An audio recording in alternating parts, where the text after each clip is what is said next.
I was there to take the money, but not the punches. Obviously on his battle with Alzheimer's in later life. I used to fight almost every week, unlike boxers of today. If I'm being honest, it was partly because I liked earning good money. Fighting so regularly meant I had tailor-made a training regime that lessened the chances of injury and raised my stamina. I do a lot of running. It helped me get to my top condition. If you can get by in boxing, you can get by in any walk of life. In boxing, you meet all sorts. The smartest, the simplest, the nicest, and the nastiest. Me? Well, perhaps I'm a combination of them all. I was of course, on the philosophy of the fight game. He's a bastard, but he's my bastard. That was a quote talking about a particular world champion giving him kind of contract problems. I can't do that. How do I know the plane won't go down? That was when asked by an American fighter for an advance fee the month before the fight. Don King is the best snake oilsman I ever met. The absolute best. Self-explanatory, that one. A lot of promoters couldn't match the cheeks of their own backside. Never fight a Mexican unless you really have to. Heavyweights can punch hard, and no one's chin is designed for taking punches of a 220-pound athlete. He is so out of shape that when he shadowboxes, the shadow wins. Of course, that was the old Jewish dry sense of humour. He gets insulted if you miss him, talking about a certain fighter who I suppose was easy to hit. Boxing is unrehearsed entertainment. You never know what you're going to quite get. He's a bully, and he's a great bully, but bullies always deep down doubt themselves. They can't lie to themselves, you see. Douglas got him at the time when honesty kicked in. So that was talking about the James Buster Douglas win over Mike Tyson in 1990. The price of failure is probably too high, but there are worse ways to make a living. You must remember this is a sport, not of morals.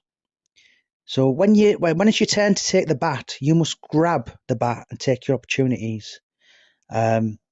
Talking about quite possibly why he was so aggressive in his field. I could have retired years ago, but the main reason I hung on was too many people wanting to see me go. And that was, of course, talking about why he never retired any earlier than 1999. In the land of the blind, the one-eyed man is king. On asked whether Mike Tyson was better than Mickey Duff. I love boxing. I had 69 professional fights without making a profit. I was penniless when I quit boxing, but I enjoyed it, and I would probably do it all over again. And that was on being asked whether on making money out of boxers from outside the ropes. Nobody remembers the runners-up in history. History is written by winners, and that's talking about being frank. Another famous one, he's got to take his pants off, otherwise the fight's off. So that's talking about Jose Napil's team for the fight against John A. Stracey. I always said that if my son wanted to box, I would have waited until he was asleep and I would have broke his hands. Yeah, talking about if his son ever wanted to follow his path. You name the opponent, I'll name the price. If you name the price, I'll name the opponent. And that was what he used to say to keep his lads in check. He's done a Cecil B. DeMille in reverse. He's taken a star and made him an unknown. And that's talking about Frank Maloney's early handling of a Olympic gold medal winner Lennox Lewis, who of course everyone, including Mickey Duff, wanted to sign. I've seen people get bared for less on Franz Marti's scorecard versus Franco Udella versus Charlie Magri. There are no permanent friends in boxing, and there are no permanent enemies. Totally emotionless. The problem with boxing is common sense isn't common. I am either your best friend you ever had or your worst nightmare. I have no other interests other than boxing.